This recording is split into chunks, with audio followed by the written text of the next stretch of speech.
Enzyme kinetics. ठीक है, enzyme kinetics क्या होते हैं? तो enzyme kinetics is the study of the chemical reaction catalyzed by enzyme with a focus on their reaction rate।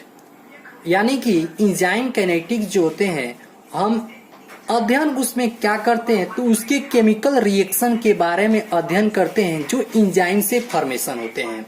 ठीक है, यानी इंजाइम से होने वाले जो केमिकल रिएक्शन होते हैं उसका स्टडी करते हैं, जिससे हमें मेन फोकस इस चीज पर आता है कि आखिर वो इंजाइम का जो रिएक्शन हुआ वो कितने रेट में हुआ, ऑन देयर रिएक्शन रेट। यानी कह रहा है कि हमने केमिकल रिएक्शन का अध्ययन करते हैं इंजाइम से जो फॉर्मेशन होते हैं और with A focus on their reaction rate, और उसका कितने रेट में क्या हुआ, इंजाइम का फॉर्मेशन हुआ। ठीक है, उसमें सबस्ट्रेट को बढ़ा रहे हैं तो आखिर उसकी वेलोसिटी कितने रेट में बढ़ी। ठीक है, वो सबस्ट्रेट को घटा रहे हैं तो उसकी वेलोसिटी कितने रेट में घटी। ठीक है, यदि सबस्ट्रेट को इंक्रीज करने पर वेलोसिटी क्या डिक्रीज कर रही है, आखिर वो डिक्रीज कर रही है तो कितने डिक्रीज कर रही है, इसके बारे में अगर हम अध्ययन करते हैं, इसी को क्या कहते हैं, इंजाइम काइनेटिक्स कहते हैं। ठीक है, पहले हमने देखा कि यहाँ ES है जहां पर हम K1 और K2 लेते हैं, K1 और K3 लेते हैं, और वहां से क्या हुआ कि ES का फॉर्मेशन होगा। जब E और S दोनों, यानी E मतलब इंजाइम और S मतलब होता है सबस्ट्रेट, जो दोनों क्या होते हैं आपस में मिलते हैं तो एक अनस्टेबल इंजाइम सबस्ट्रेट का फॉर्मेशन करता है। और लास्ट में क्या होता है कि इसी सबस्ट्रेट कॉम्प्लेक्स से क्या होता है कि लास्ट में क्या करता है, प्रोडक्ट का फॉर्मेशन करता है। तो इंजाइम काइनेटिक्स को पढ़ाने के लिए अनेकों साइंटिस्टों ने अपना अपना थ्योरी दिया। इस तरह किताब के हिसाब से चलते हैं तो यहाँ पर दो साइंटिस्ट जो होते हैं कि अपना योगदान निभाए, जिससे पहला जो साइंटिस्ट जो दो मिलकर मतलब माइकल्स मेंटन इक्वेशन। ठीक है, इन्होंने एक इक्वेशन दिया और इक्वेशन के जरिए इन्होंने क्या किया कि ये बताया कि इंजाइम काइनेटिक्स की रेट आखिर होगी तो कितनी होगी। तो इन्होंने एक इक्वेशन दिया, इसे V max into substrate int by डेल बाई S सबस्ट्रेट प्लस क्या होगा Km, यानी Km इस होता है मेंटेन माइकल कांस्टेंट होते हैं। ठीक है, ये जो रिएक्शन जो दिए थे, ये जो इक्वेशन जो दिए थे वो कौन दिए थे, मेंटन इक्वेशन कहते हैं, जहां पर V नॉट मीन्स होता है initial velocity, V not means क्या होगा, इनिशियल वेलोसिटी होगा, V मैक्स मीन्स होता है मैक्सिमम वेलोसिटी। ठीक है, और S मीन्स होता है सबस्ट्रेट, और Km मीन्स होता है मेंटन इक्वेशन। ठीक है, मेंटन इक्वेशन जो होते हैं वो कांस्टेंट होते हैं। ठीक है, तो ये जो इक्वेशन जो दिए थे, यही इक्वेशन क्या दिए थे, मेंटन साहब ने दिए थे। ठीक है, और मेंटन ने एक चीज, इन्होंने ये चीज बताया कि यदि सबस्ट्रेट बढ़ाते हैं, ठीक है, यदि सबस्ट्रेट बढ़ाते हैं तो उसका क्या होगा, मेंटेन जो ये क्या होगा कि सबस्ट्रेट बढ़ाते हैं तो उसके साथ साथ क्या होगा कि इसकी वेलोसिटी भी क्या होती है, बढ़ती है।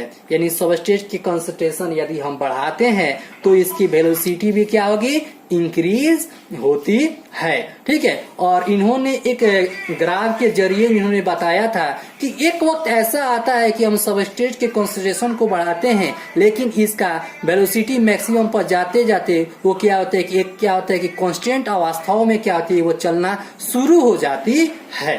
ठीक है, जैसे इन्होंने एक इक्वेशन लेकर इन्होंने समझाया था, जैसे हम यहाँ इक्वेशन देखते हैं कि यहाँ पर हमने क्या लिया कि सबस्ट्रेट कंसंट्रेशन लिया और यहाँ वेलोसिटी को इंक्रीज किया, लेकिन एक वक्त ऐसा आया कि वेलोसिटी मैक्सिमम पर जाते जाते ये क्या हुआ कि ये इक्वेशन जो हुआ वो क्या होता है, स्टेट फॉर्मेशन में चला गया। जैसे हमने 12 में एक ग्राफ बनाने का सीखे थे कि जब हम कर्व ग्राफ बनाते हैं तो y बराबर क्या होगा, mx प्लस c होता है। इसी तरह ये इक्वेशन को क्या करते हैं, हम पुट करते हैं, और पुट करने के बाद से इस तरह का क्या होता है, इक्वेशन बनता है। इसलिए ये इक्वेशन जो होता है वो क्या हुआ, कर्व के रूप में बना। ठीक है, अब नेक्स्ट हम पढ़ते हैं, इसमें दूसरा साइंटिस्ट अपने भागीदारी को निभाते हैं, जिसे लाइन वीवर बुर्के प्लॉट कहते हैं। ठीक है, इन्होंने क्या किया कि जब इन्होंने देखा when Vmax is plotted against S in Michael Mental equation, it is difficult to fix the point of Vmax. इन्होंने कहा कि जब इन्होंने Vmax को क्या किया कि S के अगेंस्ट में क्या हुआ कि प्लॉटेड किया माइकल मेंटन इक्वेशन में, तो इन्होंने कुछ कठिनाइयों को उत्पन्न होते हुए देखा, जिसमें देखा कि Vmax का एक सुनिश्चित क्या हुआ कि पॉइंट जो हुआ वो नहीं मिला, यानी कि it is difficult to fix, यानी कि Vmax को फिक्स करना बहुत कठिनाइयां सा साबित होने लगा।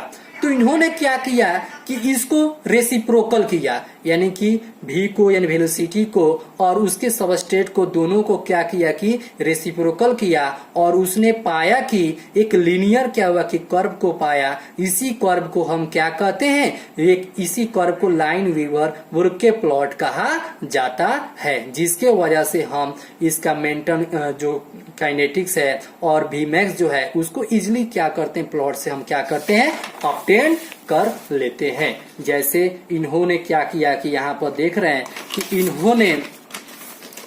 इन्होंने क्या किया, इसको रेसिप्रोकल किया, और रेसिप्रोकल करने के बाद से यानी 1/v0 जो हुआ ये देखते हैं कि ऊपर चला गया और ये वाला नीचे आ गया। रेसिप्रोकल करते हैं, ये s क्या हुआ कट गया है, और यहाँ पे इक्वेशन मिलता है 1/v0 बटा km/vx plus x plus 1/vmax। ठीक है, और ये इक्वेशन जो हुआ स्ट्रेट लाइन का जैसे इक्वेशन पढ़ते हैं y बराबर ax प्लस b।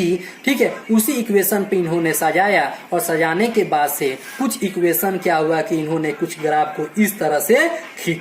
ठीक है, और इसी ग्राफ को इन्होंने रिप्रेजेंटेशन किया, जिससे ये मालूम चलता है कि km और 1/vmax का एक क्या होता है कि अपना फिक्स स्थान क्या हुआ कि मिल गया। ठीक है, इसी इक्वेशन को हम क्या करते हैं लीनियर जो होते हैं लाइन वीवर वर्के प्लॉट कहते हैं।